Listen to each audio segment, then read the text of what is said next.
People have stopped spending money because they have run out of money. Here is a chart of the US ISM manufacturing PMI. This is the index of the US manufacturing sector. If it's below 50, it means it's contracting. And it has been sat largely below 50 for the last year and a half. You can see that in the last few months, it's been getting worse. It's been falling. It's the lowest level in the last 10 years, excluding that flash March 2020 crash. And if you zoom out, the only times it's been lower in the last 50 odd years is when there was a major stock market crash.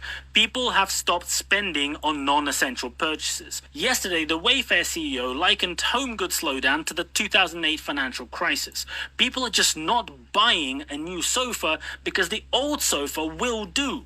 Ford shares post worst day since 2008. Tesla stock tumbles after its profit plunged. Stellantis Q2 US sales off 21% as Jeep Ram struggle. People are not buying a new car because they can fix their old car and drive it for another year because people don't have the money. The economy overall looks like it's doing okay. US economy grew at a 2.8% pace in the second quarter, much more than expected. But what is driving this?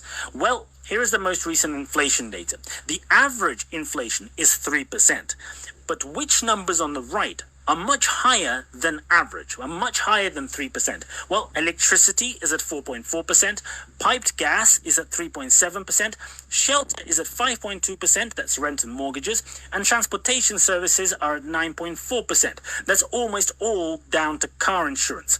The overall real GDP number is calculated by taking the average rate of inflation out of it so that, you can compare it and see whether the economy is actually growing above the rate of inflation.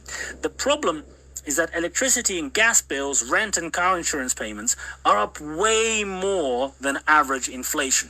And until a few months ago, food was also much higher than average. So people are now spending a lot more on basic essentials like paying for electricity, paying rent, and paying car insurance. Things that you have no choice, you have to pay for. And this is translating now into this good GDP data because they are growing above the average rate of inflation. Therefore, they are net adding to GDP, even though it is just inflation. This is somewhat perverse.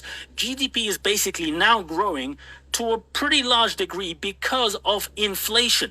The Fed has all of this data right in front of them. They had a meeting just 2 days ago, and at that meeting, rates should have been cut. They should have been cut a long time ago, but no.